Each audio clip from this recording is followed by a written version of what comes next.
How was that? New. It's fine. How's the internal state? Did it change anything in terms of awareness or anything like that internally?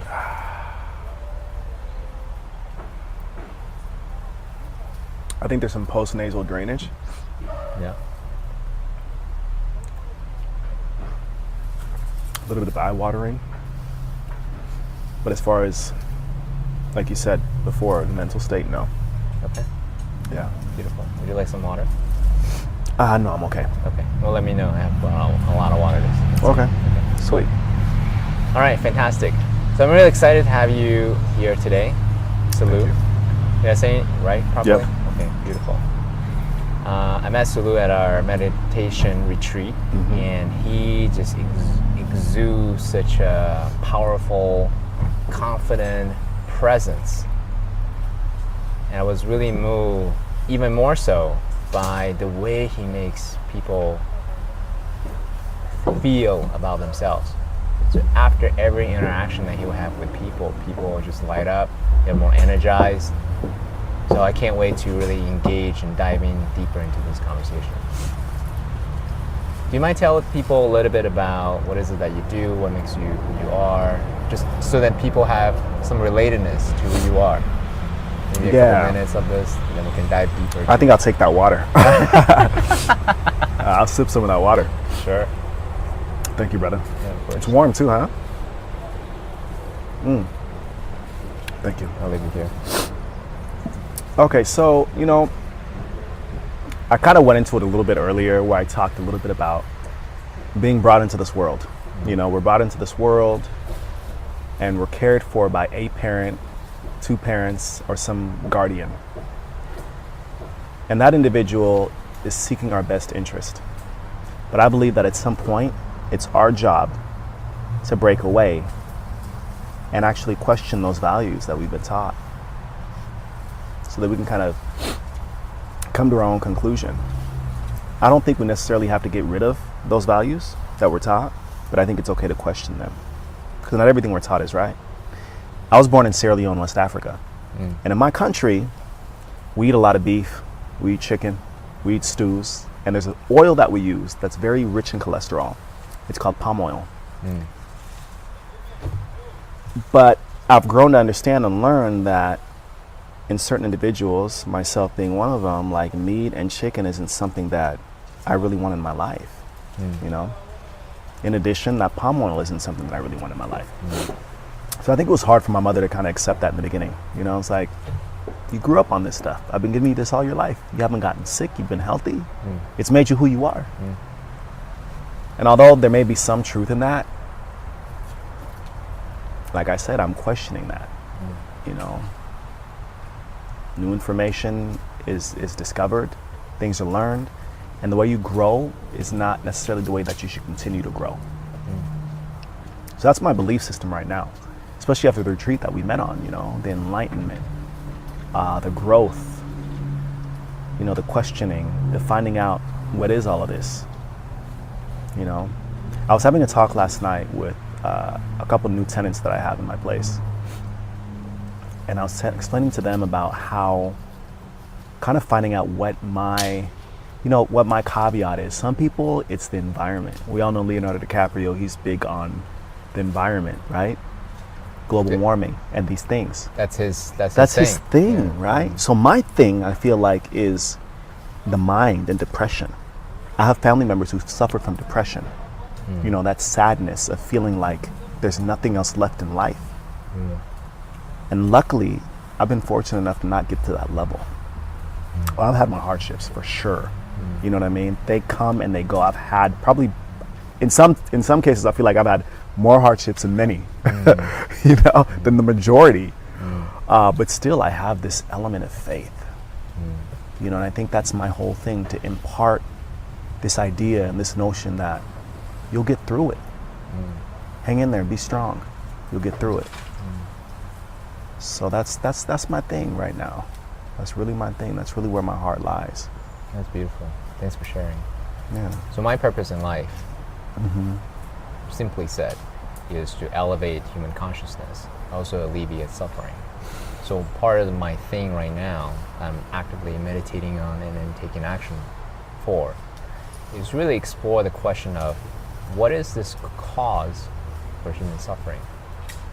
The Buddha said, Gautama the Buddha, his philosophy is life is suffering, and suffering comes from attachment. Attachment of craving for something that you want but you don't have yet, or this aversion to something that you don't want that you have right now. So basically, not what you, anything but this reality. Right? This is not it. This other thing that I want or what I don't want is it. Right. And that causes suffering. That's and it. I could see how that could cause suffering. I don't mean to cut you off, but I could totally see. You know, I could totally see how, because I mean, even now, my ideal situation would be in 25220 Walker Road, Hidden Hills, right? I'd love to live out there, but where do I live now? East LA. Yeah. Now, someone else can look at my situation and say, yeah, you live in East LA, but you got a house. You got a 3-bedroom, 2.5 bath house. You're able to leverage that house and live for very little as far as rent is concerned. Sure. So there is that notion, and I've actually had somebody ask me, a very close loved one ask me once, are you ever happy? And I thought about that question, and I quickly answered, yeah, I'm happy. But I think the question came from the fact that I'm always seeking. And I think a lot of us are. And I'm beginning to shy away from that. It's like, why can't we be comfortable with what we have now? Why do we spin our wheels? And I also have this notion of a high-paid slave. Yeah, I have a nursing degree and I have a nursing background, but I'm not any better than somebody who's a certified nursing assistant, which is like bottom of the healthcare rung. They're the ones who empty the urinals. Okay. Yeah, they're the bottom of the healthcare rung. They're the ones who empty the urinals. They're the ones who empty the bedpans after patients have pooped. I'm no better than them. And neither is a doctor any better than me, because they're making 100, 200K a year. At the end of the day, man, we're all high-paid slaves. We all are working for the material, the house. We're all working for the car. Some of us, and this is a good thing, we're working for, the preservation of our children and building them up, and that's all great. But I think we got to be careful not to follow the mold of go to school, get a degree, you graduate with a ton of debt, buy that house, some more debt. Well, I've had this car through college, maybe even high school. I need a new car. It's more debt. Now what are we? High-paid slaves. You're chasing that carrot. It's always something chasing that better, carrot, yeah. Bigger, man. better carrot. Always bigger and better carrot. And I think that what I love about you and what you do is that you're a businessman. You're your own boss. That's the most respected thing anybody can do, because you're working off of autonomy. When you feel like getting up, you get up. 10 chances to 1, you're probably working 10 times harder than someone who's brainlessly going and clocking in and working for 10 hours or 12 hours or 8. You have a lot more autonomy, but with that autonomy comes responsibility. And that's what a lot of people, I think, fail to realize too. Some people, I think, look at people who don't fit the traditional mold of wake up in the morning, go to work Monday through Friday, have the weekends off, take vacations periodically. If you don't fall into that mold, sometimes people look at you and they think, oh, you're just a bum. Well, you don't have any structure. And what's to say? Like, who's to say what's right or wrong in that aspect, Yeah, I actually explored that question for myself. Right. I think what we're discussing right now is sovereignty. Sovereignty of our mind, but also sovereignty of our circumstances. And I think my philosophy right now is, to me, it's easier to chase sovereignty of our circumstances by having more, bigger paycheck, etc. Now that's important. Don't get me wrong. We live in this realm, right? So we do need to pay for rent or bills or whatever. But more important question to me is this internal freedom of not be bound by this hardship. And actually, I want to come back to what you were saying earlier. Some people are beat down by their circumstances, but some people transcend. You, as an example, from your hardship, as you said, right? You rise above of your hardship, and you come out more positive, more confident. Yes. you have more sovereignty to yours, have that faith to yourself, but also the world. Hence why I'm so curious and wanted to know, how did you do that? Because not everyone is like you, right? It's easy to do the woe is me, Right. life happened to me, I'm a victim of the system, this and that. And it's okay, but it's more rare to see people who rise above extreme hardship and then still positive, still wanting to make a difference, and still striving to learn more and be curious, and actually, based on your way of being, making other people feel better anytime you interact with a human being. That is the thing that was so admired about you. Right. How did you do that? There needs to be an element of vulnerability to do that. Okay, so Because it's uncomfortable when you approach a complete stranger sometimes. You could be facing rejection. They could kind of shy away from you. They could turn their back to you. But you have to come with an element of vulnerability, like, here I am. I'm not here to be too forceful. I'm just here to listen and learn, because I do believe that there's something to be learned from each individual. Because there's no way I'm going to experience what CK's experienced. You've experienced some stuff in life that I don't know about. During the retreat, I spoke with one of the gentlemen there, and he told me that he was actually born in jail. Born In jail. Both Wow. of his parents were heroin addicts. Wow. They got busted. They got thrown in jail. His mother was pregnant with him at the time, Wow. and that's where he's born. He didn't let that stop him, though. He rose to become a fireman, and now he's a businessman. Did firefighting for 20 years, and now he's running his own business. I think what I have, or what I received, I should say, primarily from my mother. I come from a background where my father was actually Muslim. My mother was actually Christian. Oh, no kidding. What an Right. interesting combination. Now, what's interesting too is the fact that my father didn't make the time or didn't feel the need to take us to the mosque. You probably have an Islamic Muslim man sitting in front of you right now. Well, my mother took the time and insisted, get up. We got to go to church, you guys, get up. You guys are still sleeping, wake up. I got you guys' clothes ready. You guys showered. So that, going to church, I saw how she dealt with the hardships of life. When my father left at 15, I saw what she did. She'd kneel down and she'd cry to God and pray. That was her way out. That was her form of meditation. That was her form of enlightenment. That was her form of hope. So when my hardships would come, from the time I would say, let's just say from the time my father left, around 15, lack of structure caused disharmony in the home, disharmony within myself. So obviously there was a lot of trouble there. Going through college, there's difficulties, and even now I'm facing difficulties. But I just know the word of God, for example, says this too shall pass. I'm not forever going to be struggling financially. I'm not forever going to be struggling, and having to go and work for someone to build their dream, because essentially that's what we're doing. Every time we go clock in someplace, we're building somebody else's dream. So the major element that I have, to sum it up, the major element I have is the element of faith, the element of hope, the element of, man, I know, like, if I can just get through today, if I can just get through this week, this month, this year, it's going to be better for me. It's going to be better for me.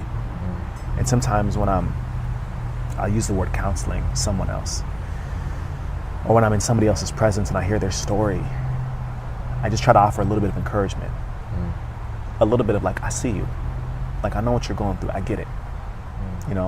One thing that drew me to you at the retreat was when you talked about, your wife, when you talked about certain qualities that you have that I saw in myself, that I also know I have. And I thought, I get him. It's just the I getting part, I think, that we need to try to get. I get a little bit of what the Islamic faith is about, and I respect it, I get it. And I wish some of that was incorporated into the Christian faith. I also get what the Christian faith is talking about. I also get Taoism. I also get Buddhism. I get a little bit of each one, and I get it. And I think in order for us to coexist and be happy, we have to get it. We have to get a little bit of what that other person has. and just try to understand, try to have a commonality. In acting terms, they have this thing called the commonality of pain, and I think I might have kind of touched on it a bit when you and I were talking in the kitchen. Yeah, I actually share with the audience. Right, so commonality of pain is what the audience sees between two characters in film that makes people fall in love. You know, it can be an agape sort of love. It doesn't have to be an intimate sort of sexual thing. Like I got a lot of love for you, man, CK. Likewise. Really, got a lot of love for you. Good dude. You know, love this whole thing. Love what you're doing. Love that you're showing. You're being altruistic. You're independent. You're going for something. Look, the universe has a way of opening doors for people who go for something. You know, if you stand for nothing, you'll fall for anything, right?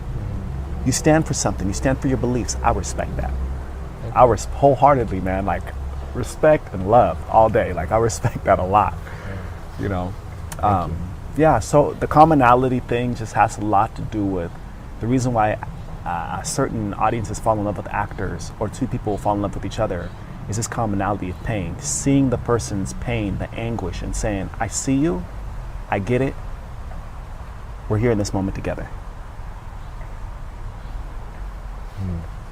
Yeah. I see you, like I get it, you know. Somebody comes to me with an issue dealing with marriage, for like, I get it. It's tough. It's tough. Very beneficial, but it requires work. So my mental model is this. In our mind, there's the higher self, and then there's the ego. Right? The ego is, this is a very overly simplistic model, but this is my model, right? The ego is animal instincts, the ego is fear and anger, the ego is, you know, being selfish, right? It requires no effort to do any of those things. Right. Right? Zero effort. Because it's a reaction. It's inherited from parents, culture, or even just the animal, you know, evolution, right? That instinct.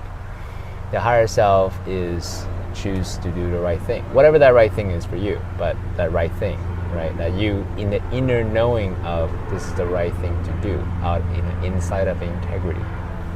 So it's a huge ramp up to this question. It's easy to say, I see that person suffering in pain, but I'm dealing with my own stuff.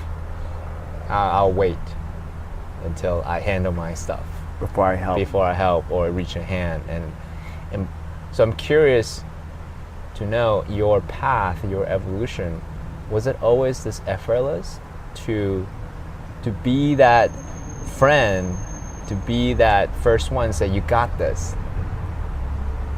No, I don't think it's always been a really effortless thing. No, I don't think so. I think that in doing that, though, it's almost a form of distraction. In doing what? In reaching out to someone else and giving them the time of day. It's a form of distraction. It takes you off of what you're doing, right? Or what your concern is. Right. Just say, you know what, let me see what this person's doing. And in doing that, at times, sometimes you just reach out to someone and you don't necessarily know that anything's wrong. You reach out, and over time, the bond gets stronger, the trust is more developed, and the person opens up and tells you something, and you think, wow, maybe my situation's not that bad. Wow. You know, at the retreat, we had someone who had been shot. I've never been shot. Come close, but never actually been shot. I've had knives pulled on me, never actually been stabbed. Wow.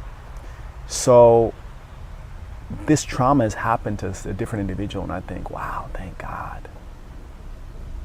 And so it allows me to just kind of go, okay, I guess my situation's not that bad. Right. You know, and it's not necessarily compare and contrast, but on some level it kind of is. You know, it's that learning more than anything from someone else and their story that things could be worse. You know, things could be worse. Yeah. So how did you cultivate that that impetus, that desire, that impulse to reach out and be that guy and say, you got this? I think there needs to be that curiosity. One thing that my acting teachers have told me is that the two things an actor needs is curiosity and empathy. You got to be able to empathize with somebody else with what they're going through. But you won't be able to empathize if you're not even curious to know what they're going through, if you're not even curious to ask. You got to be able to ask. It's so easy. It's so easy to just keep to yourself. Easy. To make your money and just spend your money on yourself only. But I think the fruits of life are in sharing. The fruits of life are in that curiosity. Like I was curious to know what you did because you two exuberate like a nice, healthy confidence. You're well spoken. Your carriage of body, it's very dignified. And that's attracting. It's a very attracting quality. And I thought, wow, what does CK know that I could learn? But that stemmed from curiosity. And then the humility part, or the curiosity and empathy. The empathy part came from when you told your story, and I thought, I can relate to that. I can empathize with that. Yeah, I know what he's going through. So those are the two things, I think, curiosity and empathy. Really wanted to know, how's this other person doing? Genuinely. And then, being able to empathize. And empathy doesn't necessarily have to be something that's sad and like droopy or anything. I think empathy can also be humor, When you guys can find something you guys can both kind of laugh about. Right. I think that's a form of empathy. Empathy, we can look at it as a spectrum. Over here is complete. You're weeping with somebody who's had a loss, who's at a burial.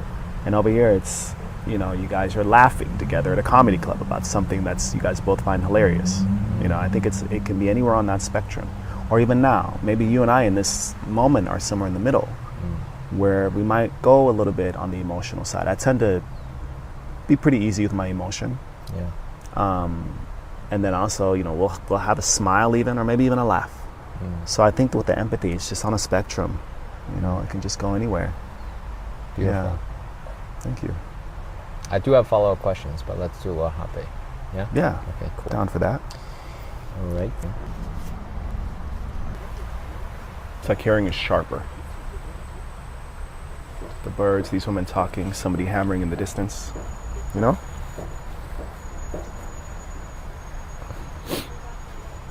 All right. Coming back. How was that? It's good. It's good.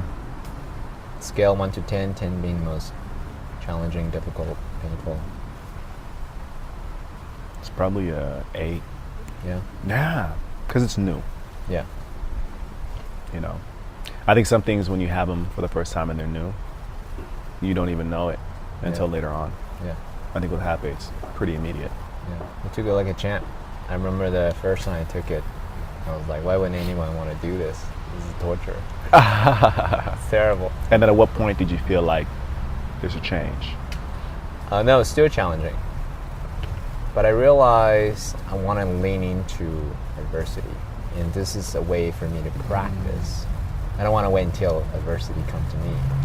I bring myself to adversity. So I meditate with it regularly.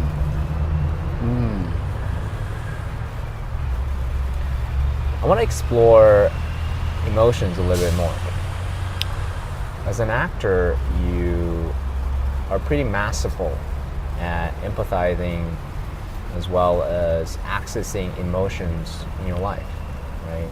So the way I kind of articulate this is like any musicians as an example. First you play chopsticks very mechanically.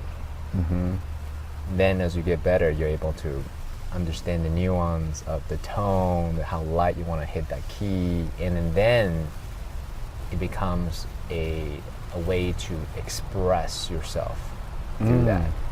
So similarly, I would imagine, this is my mental model, I don't know if this is right. In the beginning, it's easy to overreact. Oh, yes. And then, but in the end, you hit it just right, and where people go like, ooh, I get it.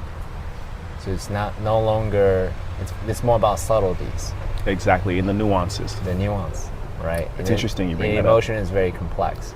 Yep. So I love to. Obviously, I'm not an actor, but I'm curious to know, how do you navigate your emotions, your path to that, and more importantly, how do you let that rich palette of colors, rich palette of emotions, enhance your life?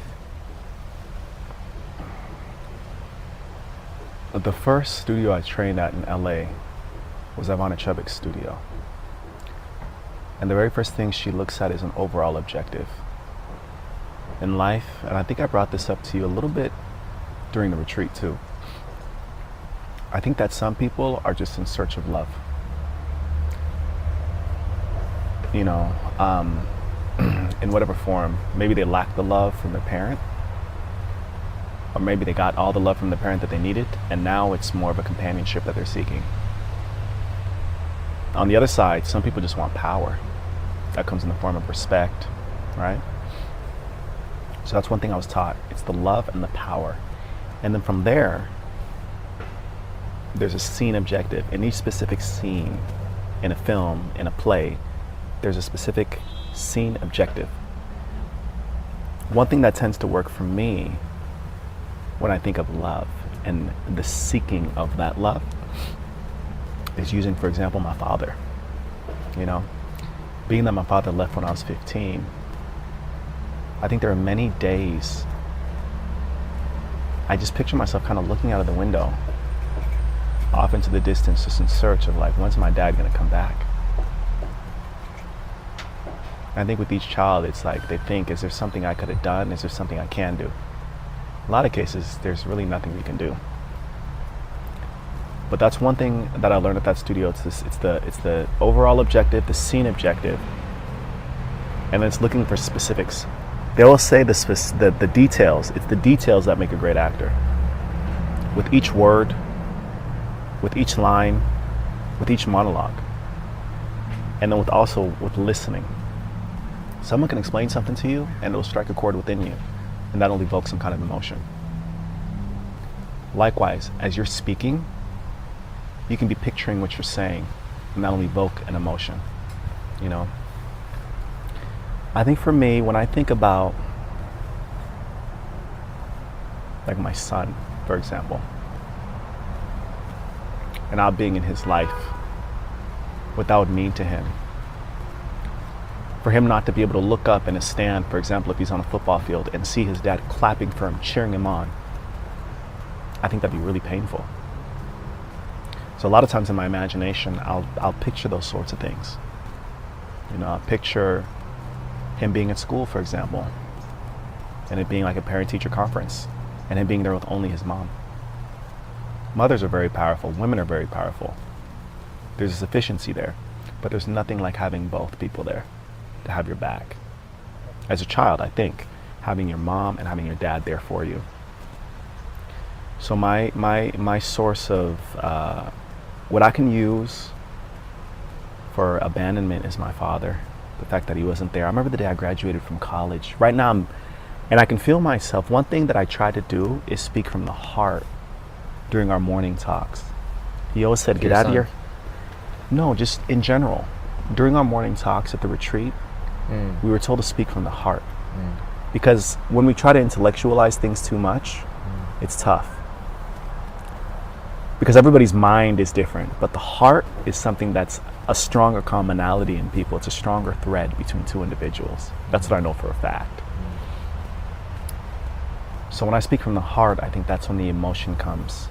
But as an artist, you have to know your dialogue so well that you're not concerned with the dialogue, that you're more concerned with the intention. The intention, the intention, the intention. They always say, what's your intention? And the big overall is the scene objective, your intention, what you want. To prove to me, to prove that you love me.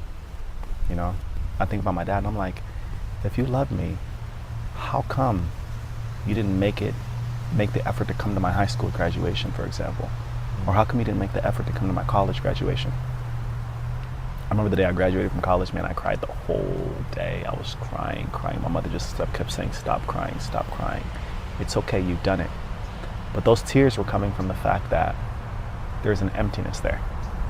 This victory that I had, I wanted my father to be there to clap for me and say, hey, good job. You know, and he wasn't. And that was tough. And during the retreat, I had moments where I had empathy for him. Your father? My father, because it's a two-way street. I had empathy for him, and I'm sure he has moments where he has some regret and he thinks, man, I wish I'd have done this differently, or I would have done that differently. And I had visions of him maybe laying on his deathbed, getting ready to take his last few breaths, you know, and not knowing why no one was there for him, you know. And I thought to myself, an element of forgiveness came over me, and I thought, I need to forgive and be there for him at that moment in time. And I thought, because if I'm not there for him based on a lack of forgiveness, how can I expect my children to be there for me? You know, how can I expect them to forgive and be there for me? This little girl is so cute. How old is she? Like a year and a half? Oh no, she's actually 2. She's 2? She's Hi. tiny too. How are you? Say hi. What's your name? Yeah. No, not Nene. Nene? She likes to call her. She talks about her horse Oh. obsession. No. Oh, she has a horse? You guys No. have a horse? She has an imaginary Big one. horse. Right on. Oh, horse doll. Oh. Jordan, what's your name? Can you say your name? Jordan. It's Jordan. Oh. Bless you guys. Thank you. Yeah. It's a lot of imagination. Some of it's using your real stuff, and then some of it's an as if. An as if, what if? And trying to really use your imagination. Like, what if I was laying in my deathbed and the doctor told me, or what if I only had one breath left? And I imagined taking like quarter breaths, trying to not let that last one out without seeing my children there for me to hold my hand to usher me into the next life. And that was like, so that's where all the emotion came during the retreat. That's where all of that emotion was coming from. It was that imagination. It was that. But because what's interesting is I found since the retreat, I found it a lot tougher for me to get to that emotion. Hasn't quite been a week. It's been 4 days. We left on a Sunday, so Monday, Tuesday, Wednesday, today's Thursday. I found it more difficult. Part of it's because there's been so much healing done and so much forgiveness, and also a reevaluation on my part as to what I need to do to make sure that, you know, I make things right. So it's like a double-edged sword.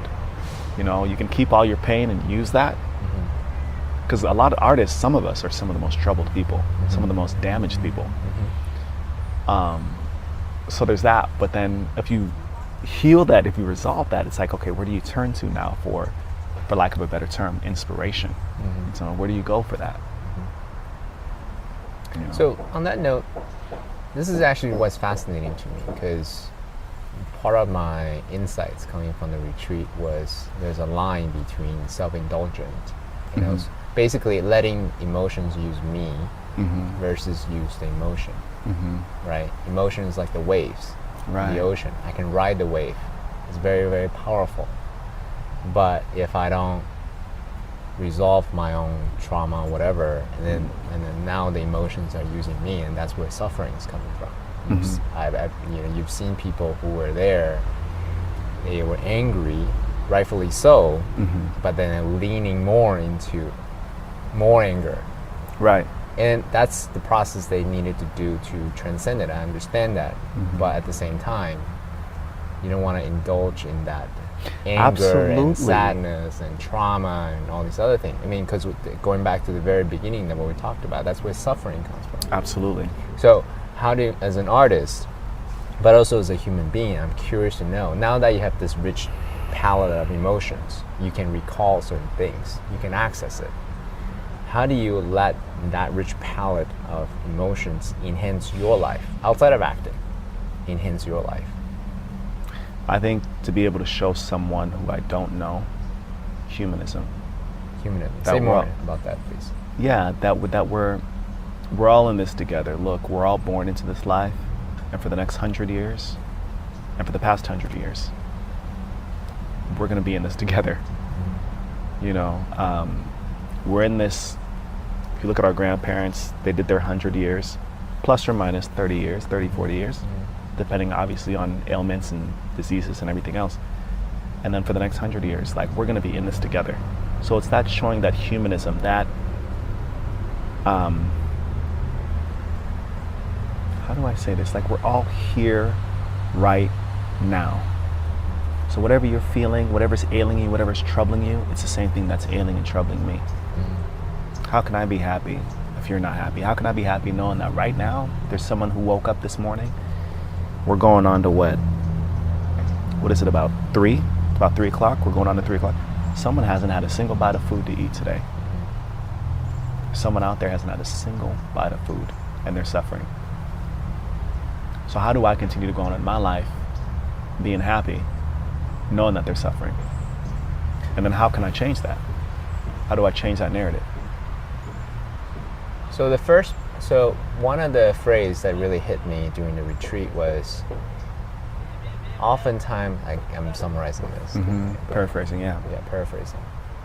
Is more grief is caused by answered prayers than unanswered prayers, right? So that was really beautifully said, because, right, most people live in this world, myself included, hey, this is not it. If I have this other thing, then that must be it, then I'll be happy. But once you get your prayers answered, you got that thing, then you realize, like, okay, still didn't feel any better. Right. That money, the accolades, the girlfriend, the wife, whatever it may be, you're kind of the same, right? You're like, holy shit, this is not it. Then you're more lost, and you're like, oh my God, this whole narrative I've been told is incorrect. This is not the recipe for happiness. No. Right? So I'm kind of going roundabout in answering this. So that person who hasn't had food, obviously, there is pain there, right? He wants to be fed. Right. But the suffering comes from, I could have been fed, I should have done this way, my life wouldn't have ended up here, and that's the suffering part. Right. So I wanted to kind of unpack those a little bit. So in changing the narrative, I believe is a lot more powerful than just giving people answer their prayers per se. Right. So then how do you empower people to change their narrative? Okay. So a couple things came to mind just now. One of them being, it's not necessarily what we acquire, our goals, the house, the Tesla, the Rolls Royce. It's actually in who you become. It's in who you become. And I've read this in books. I've read Orison Swett Marden, Napoleon Hill, Stephen R. Covey. It's not in exactly what you have at the end of it all. It's who you become at the end of it all. It's in the intangible, not the tangible things you can see and touch and smell and fly, right? The planes, the helicopters, the cars. It's in, because you can lose all that. But if you have that developed on the inside, which you've developed through getting that in the first place, you'll get it again. That's how I've also heard said that if you take all the money in the world, evenly distribute the money, those people that were poor once, they'll be poor again. Because you gave them something that they didn't earn. You gave them something that there was no blood, no sweat, no tears in getting. So those people who are used to striving and struggling and stressing to get what they want, they're going to get it back. So that's answering that one. And I think your other question was how, what was it, in changing the narrative? Yeah, because I've seen you done, and by the way, I'm focusing on this question because I've seen you done it during the retreat over and over again. Right. In a very, perhaps not as deep as the process we went through, but you help people reinforce that ideal self by being that friend. Like, you got this. Yeah. Right? No I think worries, specifically it was when Sam was playing his instrument and he might have screwed up on one. Yeah, that's a very poignant moment that I remember always. but there's many other like tiny moments that I've seen, that I've witnessed. Right. I was like, wow, how does this guy do it? I want to be able to do that. That's amazing. Right. Right. And you know, some of it I think is, as you mentioned earlier with art, you said acting in the beginning is really tough. You get to a point where I think you learn to let go, and that's when the acting becomes good because there's nuance. And I think I'm the same way because I've been doing it for so long, because I've been around people who helping, I guess, being around people who are struggling, being around people who are shedding tears. You know, one of my favorite artists, Tupac, he has a song, and he says in that song, if you can make it through the night, there's a brighter day. Everything will be all right if you hold on. It's a struggle every day. You got to roll on. You know, and that just says, like, the struggle is going to be there, but because I've seen so many people struggle, I've seen so much hardship, not just myself, but in others, and had to lift them up.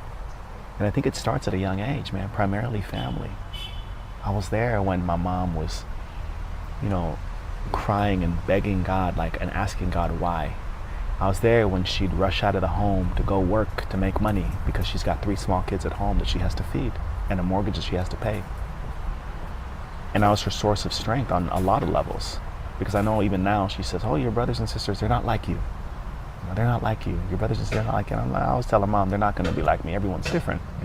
I think the quality that she's emphasizing is the fact that I'm always there to show kindness, you know, if anything. Now, I'm human, man. I've got issues with anger. I do, and that's my vice. And those are emotions I hope don't overtake me, and I'm still working to overcome every day, you know. So tactically, how do you do it for you? Tactically, how do I do it? The overcoming of the anger? Yeah, the disciplines that you have, the tactical things that you practice. Oh, man. How do you actually temper your humanness, the anger specifically that you were talking about? Practice. Yeah, just anytime you notice, or like practice, making an active effort, you know, like a conscious decision to say, you know, there's this, but I'm just gonna try to let it, you know. And part of it too, like CK right now, the fact of the matter is I rent rooms out in my home, and I'm living with different people. Sometimes I do Airbnb because the long-term stay has gotten to be a little tedious, and I need my time alone, and I'll do Airbnb where the stays are a little shorter. And in doing that, I learn acceptance of other people. You know, I can't change people. I've got a couple now, boyfriend and girlfriend couple now. They smoke a lot of weed. I don't smoke weed like that. They do, and that's fine. And so there's tolerance there. There's acceptance there. And there's a freedom there too. Say more about the freedom. Well, not having to worry about the fact that they didn't wash their cup. The fact that, oh, well, there's a bunch of crumbs on the counter and there's going to be ants now. Just wipe this shit up. And let it go. One thing that was said to me at the retreat was, when something comes at you, to not accept it, to say, or if you wrong someone, for example, to say, I'm sorry, please forgive me, I love you, thank you. And you just let it go. Ho'oponopono, yeah. Because otherwise we're hanging on to all this baggage. This person did this to me and I'm gonna get them back. And that's where I think the sickness lies, in carrying around all that. Because I know what it feels like when you don't get along with someone, or you don't like someone, and they walk in the room, and that feeling of like your heart sinks into your stomach, and it's like, oh, fight or flight. You know, it's a central nervous system thing. It's a biochemical thing, where it's like, oh, and I don't want to live like that. I don't want that in my life. That feeling of discomfort. If I feel it, the other person may or may not feel it, but I can only control myself and how I feel. So the only way I can avoid that is by making sure that whatever that other person does doesn't affect me. It's a practice with anything. It's a practice. You know, I train, I go to the gym. It's a practice. It takes a lot of self-discipline. I don't always want to go. Today's the first day I went since coming back from the retreat. But I made myself. I moved some things around.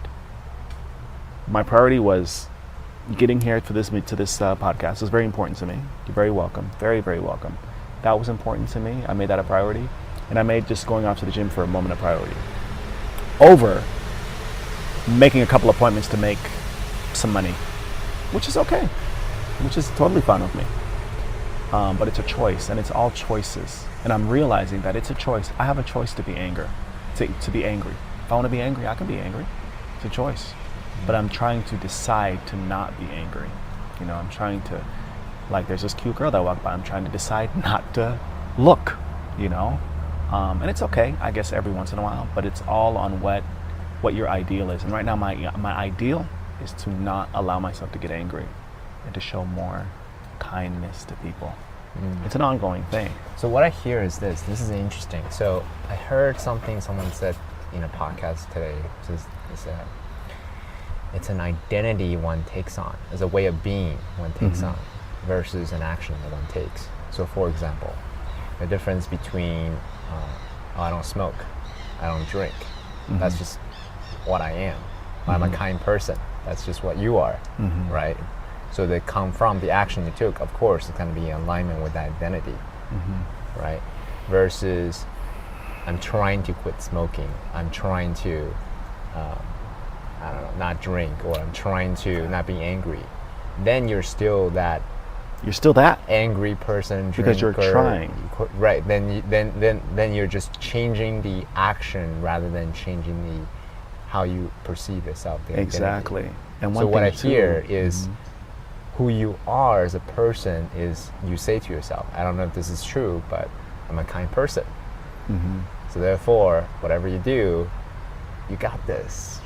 You know, put your hands on someone's shoulder, you pay people respect. Hey, hello, good morning.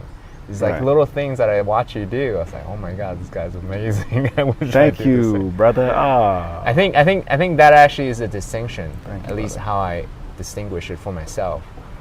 Because I'm trying to be that kind person, or a more generous person, or a person that would wake up and then greet people, versus I am that person. Yeah. And then of course my action would be, follow that identity. Right. Is that kind of how you operate? Yeah, I want to put words in your mouth. But I no, wanna make sure because the Bible says death and life are in the power of the tongue. I am is a very powerful statement. I am peaceful. I am kind. I am generous. I am liberated. I am enlightened. As opposed to, I'm trying to become more. I'm trying to be nice. Just do. It's like an action potential. Just do. Either it is or it isn't. And I've had that said of me to my wife, actually. She's like, you're very black and white. Either you are or you aren't. I'm getting better. I am better than I was before, as far as that, because I know that in the past, it's been very much like, if I like somebody, I like them, I'll do anything for them, I'll die for them. But if I don't, then I just kind of don't. Yeah. Good luck to you. Good luck to you. And, in ways, I feel like that's better than someone who will act like they like someone, but deep down they don't. And they're doing it just for whatever, I don't know why they would, as opposed to just. And so that's my thing now, finding that commonality with every person, finding that peace, finding that harmony, finding it. It's there. It's there. We just have to search for it and find it and grab onto it and be like, okay, this is what I. So that's another belief, that you believe that you have certain things in common with anyone that you meet. Absolutely. Anyone I meet. What's interesting too is I find that I get along really well with women. And I think part of it's just background.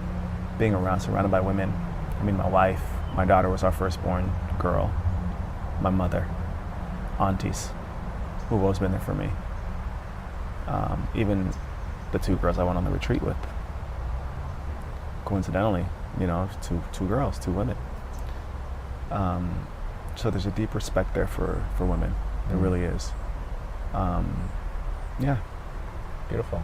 Thanks for unpacking that for me. Yeah, appreciate absolutely. You want to try another? So we have some choices. You can do the sharper hape. How was that? It's like pepper in the eyes. Yeah. It's like Super nice.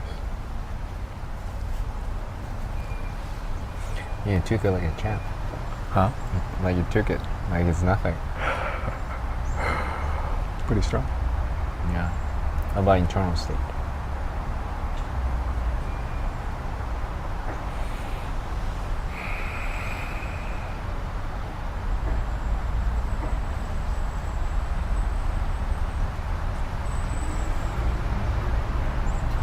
It's almost like my vision's clearer. Is that it's like my vision's clearer? Like physical vision or Yeah. your vision? Physical right now. Mm.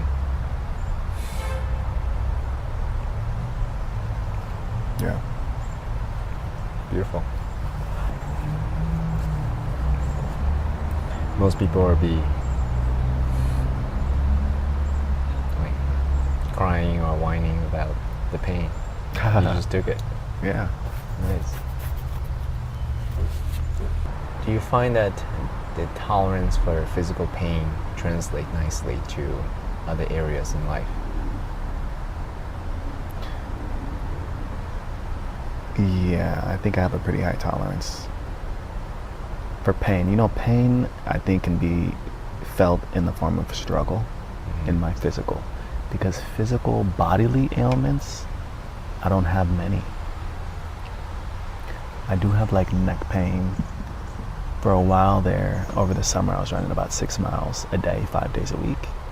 So my Achilles tendon has some pain. But I continue to just push through it, or I found an alternate. I just switched up now and I'm doing the stair stepper. That's what I do now, to sort of give the Achilles a little bit of a break.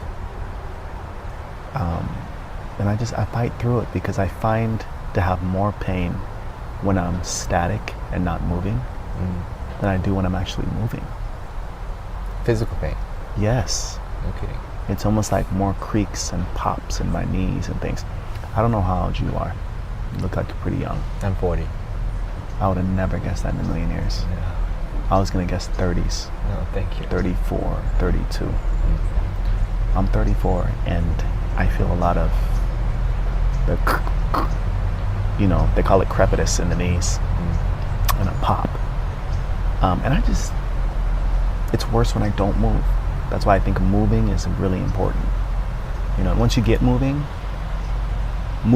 starting is the hard part, right? Inertia. Starting is the hard part, but once you're actually moving, it's easier. Yeah. Like anything in life. Exactly. You know, I remember when I was first going into the nursing program, everything was so foreign. Even my acting, it's been 4 years. November 17th is my 4-year anniversary. When I first started acting, and I look at my acting back then to what my acting is now, definitely a lot of improvement. You know, definitely a lot of improvement. But I think the challenge of pain, the challenge of obstacles in all forms, not just pain, but financial, I think that's what develops the integrity that one needs. You know, I'll share something with you that's very personal. When I went on this trip, I was 2 months behind in my mortgage. 2 months. But I didn't let that stop me. I was like, if this is going to give me some kind of enlightenment, if this is going to help me in the long run, then it's a small price to pay. You know, it's a small price to pay. Yeah. And interestingly enough, I came back and found a couple to, you know, rent, and they're paying about $1,600 a month for a room. Where before, I had one person paying $1,000 for the room. So things are getting better because I didn't give up and throw in the towel. It was hard. It was hard. About a year and 3 months, May, June, July, August, September, October, November, oh my God, 18 months ago, I had a situation at work where I was falsely accused of something I didn't do. Cost me my job, licenses on the line, and I just made the best of that year and a half that I could. Focused a lot on my acting, focused a lot on training, booked a lot of different jobs, traveled to Mexico City, traveled to the Bay, San Jose, Oakland, San Francisco, just really focused on what I actually had going for myself, as opposed to focusing on the fact that my main source of income is now gone. How do I pay a mortgage when I don't have a job? Well, I got creative. A friend of mine who's a physician, Dr. Bali, God bless him. Is that this thing again? Suggested that I do Airbnb, and I thought, oh no, I can't share my space with somebody. You know, I'm very picky and I'm OCD, and I've done it. It saved me. I made something like, I want to say 10 grand last year doing it. But that required an obstacle, pain, a new idea, a new paradigm to allow me to do this now. And I'm continuing on with it. So I went from that to the roommates, and I kind of go back and forth depending on what's most lucrative. Yeah, so I hear this belief in yourself, belief in your vision, but also adaptability. Yes, absolutely, absolutely, absolutely, because I don't know what's going to come next. I had situations like my car's a Mercedes, it's German, but you know, it's not a brand new one. So when something goes wrong with it, the last time I fixed it, it was $7,000 worth of repairs, you see. But there's a deep appreciation for the car. It has sentimental value, and it also doesn't come with a car payment. And I don't see myself having another big ticket repair like that anytime soon. Yeah. You know? So on that note, in terms of people that, you know, there's a saying, we are the average of the 5 people that we surround ourselves with. Oh, agree with, So how do you pick, why are your best friends your best friends? How do you pick your friends? It's interesting that you say pick that. your people that surround you? Because I don't know that I have any best friends. Okay. It's interesting, very interesting you say that. I think that I have a lot of good acquaintances. I think my friends, I think we pick our friends based off of something, a quality that we admire in them that we maybe wish we had, you know? And also, again, this commonality, you know, this idea that, for example, one of my friends, girlfriends that I went on this trip with, she's been out here for 10 years, still going towards the acting, hasn't faded away from it. She cuts hair. The other one, she went to USC and she's been at it now, probably graduated for probably another 3 years, so maybe 9 years.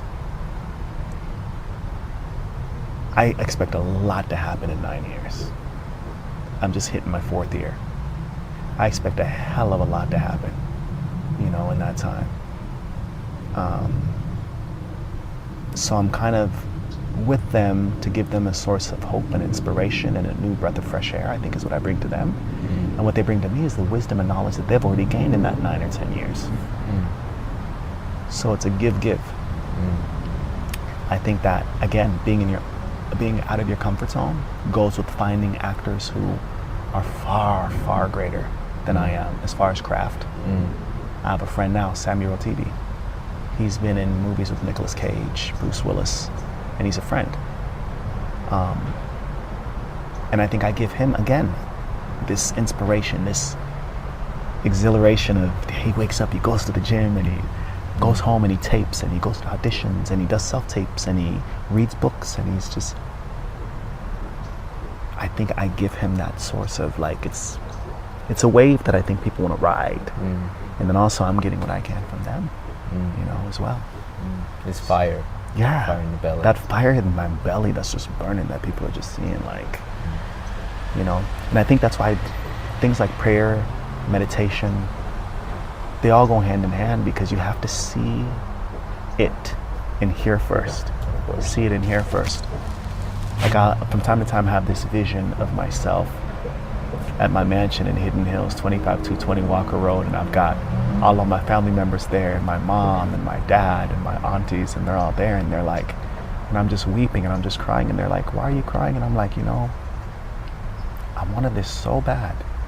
I worked, and when there was doubt and when there was hesitation, like, I just kept pushing and I just kept walking and I kept pushing. Another thing the Bible says is walk by faith, not by sight.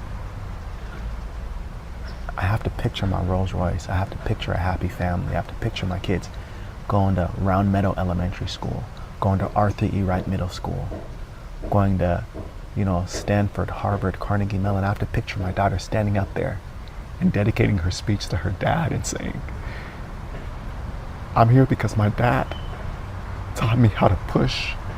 My dad taught me that if I believed in myself and if I worked hard, that anything was possible.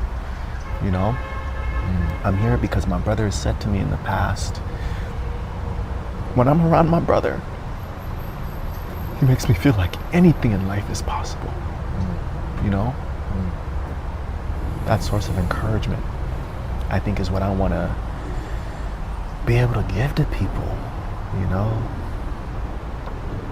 Because I do love the fact that I can make people, like, I can lift people up, you know?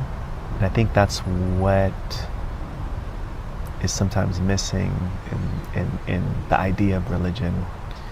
I think because there's all these, don't do this, don't do this, don't do it. And that's not what it's about. It's about love. It's about acceptance. Jesus walked with people who were prostitutes. Jesus walked with people who were murderers. I mean, Paul, before he became Paul, he was Saul of Tarsus or something like that, Saul, but he would go after Christians and kill them. And then he found God and his life changed and he became a lover of man, you know? And I'm still working on my transformation of becoming a lover of man. Of just accepting everybody, you know, of being as generous as I possibly can. Also, too, you got to be careful not to give from the empty well, right? They say you can't give.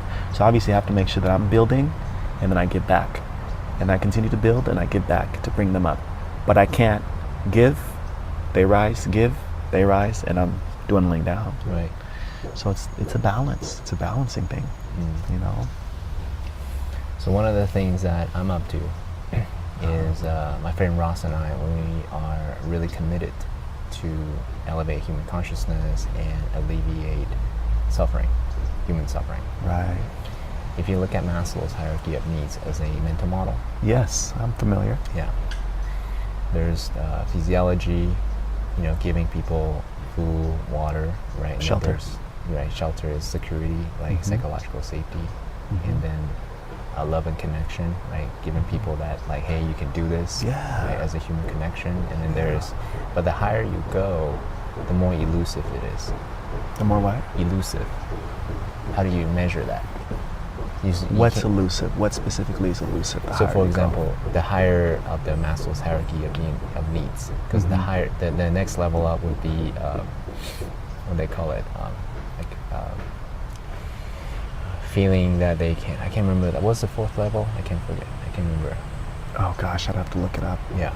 Anyways, and the last level is self-actualization, right? And then the next level after that is self-transcendence.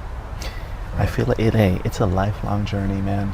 It is. It's a lifelong journey. I don't feel like anybody ever really truly reaches there. Of course. It's like how you have great actors and they feel like there's more, there's more, there's more. And I think that's healthy. I don't feel like any one person should say, oh, I know it all, I got it all. I think there's a story of, oh gosh, Sir Laurence Olivier did this amazing performance. And when he was done, he went and trashed his dressing room, trashed it, threw things around. Somebody went in there and said, what's going on? You just had this amazing performance. Why are you upset? And he said, that's the thing. I just had this amazing performance and I don't know how I did it. He wanted to be able to replicate that. Great performance, great actor, did it once, wants to be able to do it again. There's nothing wrong with not being fully actualized, realized, transcendence. It's always the working, and I think that's where the joy has to come from. The chasing. It's like you have to enjoy the chase, the hunt, just as much as you actually enjoy the kill. You know. So then, how do you teach people that, right? Because going back to the very beginning, right? Human suffering is hopelessness. It is that nothing I do will make a difference. I won't have the thing that I was chasing, or have this thing that I don't want anymore. So maybe this is a good time for us to talk about specific tactics, right? Because one of the intentions that I have is not only people are inspired by people's narrative, by their stories, but also they can take something on, try it out for themselves. Right. So given that you are a student of life, Right. you're a master of curiosity and empathy, and a master of operating from your heart, fantastic friend, what advice would you give? tactical advice or disciplines if someone wants to try on to be more empathetic, to be more curious, to operate more from the heart? What would you recommend?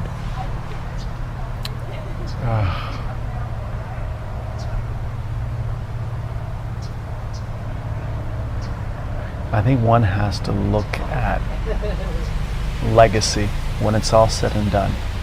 What do you want to be said about you? Imagine for a second you're at your own eulogy, your own funeral, your own burial, and people are speaking about you. What is it that you want these people to say about you? Your loved ones, your friends. And strive for that. Strive for those statements. That's always a good test, right? When it comes to any major life decisions, should I do this or shouldn't I do this? Right? And if you just think about, well, if I'm on the last few breaths of my life, looking back, what would I have chosen? Right? That's the ultimate test. Right. Because in life, I've taken care of patients who are on hospice. Hospice is a form of healthcare where people are kind of ushered towards, death, towards the end, with medicines, with sometimes it's music, with just a bunch of different things. And people never ever regret what they did. They always regret what they didn't do. They always regret what they didn't try. Oh, I wish I would have tried this. In my discussions with them, 10 out of 10. They're like, well, I wish I would have. Do you regret doing anything? No. I regret the things I didn't do. I regret the things I didn't try. Which is why I'm pursuing my acting like crazy. And by the way, quick plug, my webpage is sallusasay.com. Spell it. It's SALLIEUSESAY.com. Beautiful. Sallusasay.com. You're welcome. We just have to kind of look at that. What's going to be said about me? And then I segued into saying that oh gosh, my train of thought just went.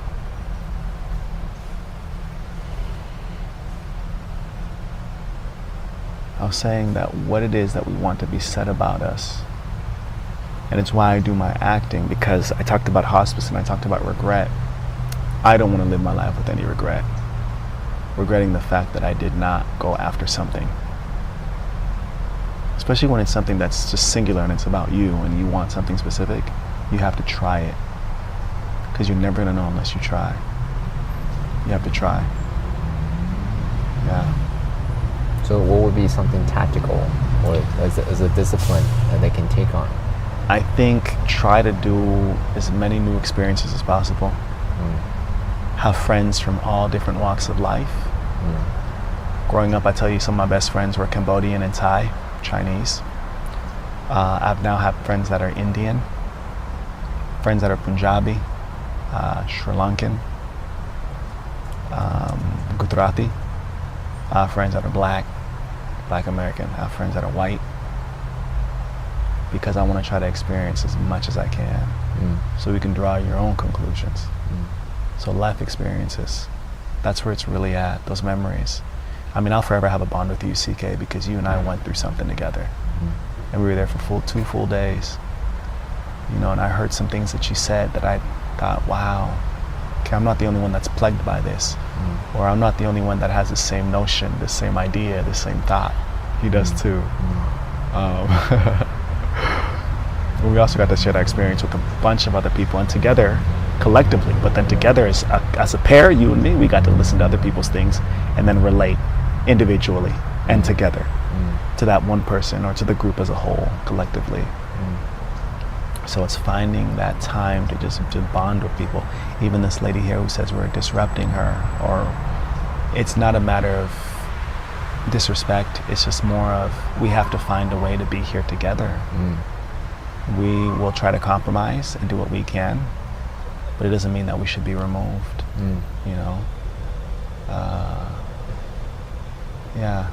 Compromise is important, I believe. I really sense that you are lover of our humanity, a humanist? I think I'm becoming more so, because I've had some experiences where I've almost been in that position where it's like, this is it, and I don't want to carry any burdens with me, any regrets with me. This is it, as in like moment where you're staring death in the face? Yeah. When you have that this is it moment, I think the last thing you want is to be fighting demons based on past transgressions. I think that thing too that's important is forgiveness. Yeah, we can forgive other people, but it's important that we forgive ourselves. It's important that we forgive ourselves too for things that we might have said or done in the past. You know, so we're not carrying around guilt. Guilt is another thing that's very heavy. Guilt, regret, and forgiveness. I think those things can be very heavy. It's such a beautiful experience as a nurse, actually helping people in transition, right, going through death, helping them look at themselves. Take care, Stacy. Look at themselves, you know, at their last moments.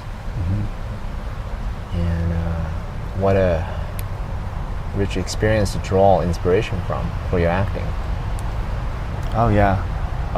I once had a woman whose father was dying, and I had to leave the room because as a father myself who has a daughter, I saw how distraught she was. I just saw her go there and just lay her head on her father's chest, and she's just like, Daddy.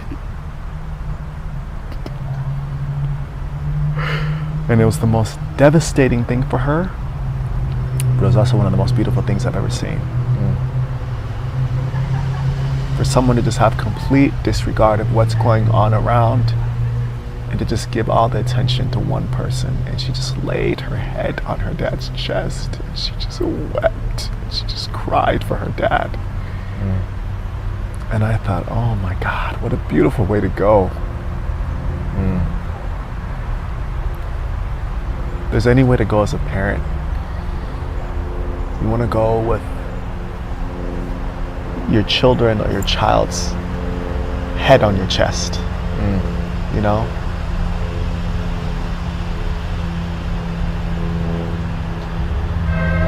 Yeah, and I just left the room because it was a lot for me. And I could imagine it was obviously a lot for her. But that was one of the most beautiful experiences, yeah. Thank you for sharing that. Yeah. I was very moved. Thank you. Yeah. I mean, I don't have any children right now, but I can only imagine like leaving this world knowing that I have no regrets. Knowing that I have forgiven myself. I love myself, my past, my present, my future. And also, more importantly, knowing that my children are not taken care of. They're self-sufficient. They're strong. They can, you know, make the difference that they want to make. And then that, to me, is the most peaceful way to die. And because as you said, the regrets, the guilt, you know, you don't want to carry all that with unfinished business. Yeah, that's the painful stuff. It's that suffering, right? Right. It's the lack of letting go of the past. Yeah, you don't feel like you can because it's unfinished business. Things aren't done yet. Yeah. Hence the importance of when we're talking about this kind of work. It's complex. It's difficult. It's not like handing someone a hamburger, right? Right. If it's only that easy, I'll be handing out hamburgers all day. Not a problem. Right. Now, when you say this kind of work, are you talking about yours and in the interview process? Because it is difficult. No, I meant navigating one's internal state and letting go of things that don't serve them. Yes. Like the meditation retreat, similar. Like really dig deep and like let go of things that don't serve us. And not only have recognition of our humanity, but also bring that love and joy such that it's not like, oh, let me escape from this, avoid this, but also just bring that space that encompasses all of it and just love every bit of it. You know what I mean? Oh yeah, the highest of the highs and the lowest of the lows. I mean, all of it, right? And then that's, to me, is when I'm truly peaceful, I'm at that space. When I notice myself out of this, out of peace, starting to have like nervous tics or whatever, that's when I'm like either in the past or in the future. I'm no longer present. Agreed. You're looking at things that you can't change. You're looking at things ahead that haven't even happened. Right.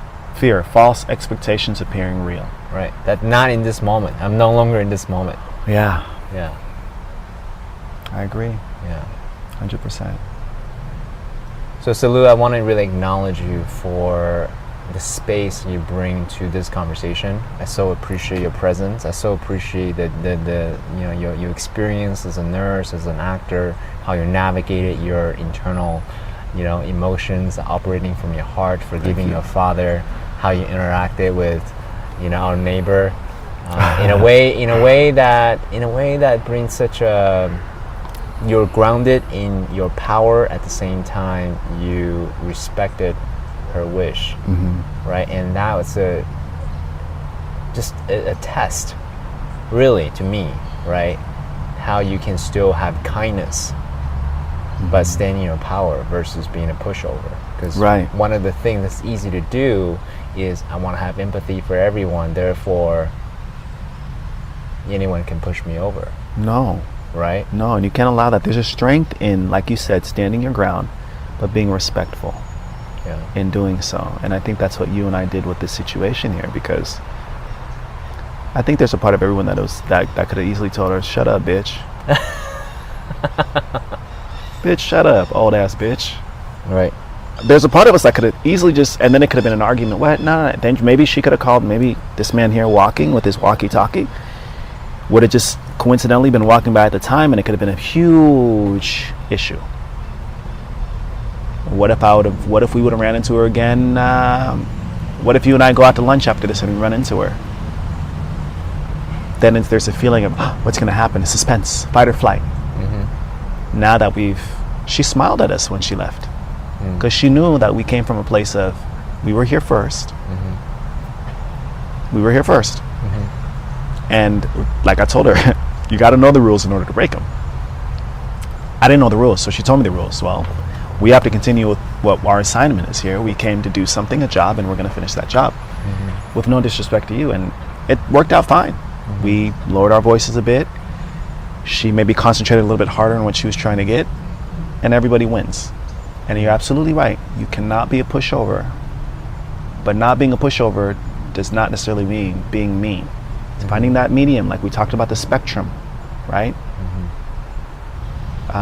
It was curiosity and empathy. We talked about the empathy being on a spectrum. Same thing with this situation. It's just on a spectrum. We just got to meet somewhere in the middle. Again, that word compromise. We just met her in the middle, man.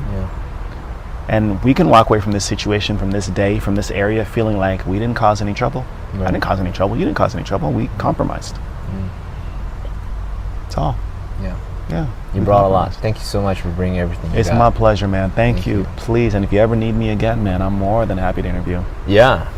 So, God willing, the next one will be when maybe a series regular on a TV show, and I come back, and then after that, I'm in film, and then I come back, and then God willing. Yeah, God willing. There's in Muslim, there's a phrase that they always say. It's almost like thank you. The translation is God willing. Is inshallah. Yeah. In God we trust. Yeah. Inshallah. If God wills, inshallah. God's will. Inshallah. God's will. Yeah. I love that. Easy to do, right? So it's so true, man. It's so true. It's easy to do, but it doesn't develop anything in us. It's easy to do. It's a very flippant thing to do. Right. There's no challenge there for us, and if there's no challenge, there's no growth. Yeah. That's how we build muscle in the gym, right? The resistance of the weight. The resistance to gravity, going up that stair stepper. Yeah. So, yeah. So thank you so much. Really appreciate you, brother. My pleasure, man. My pleasure.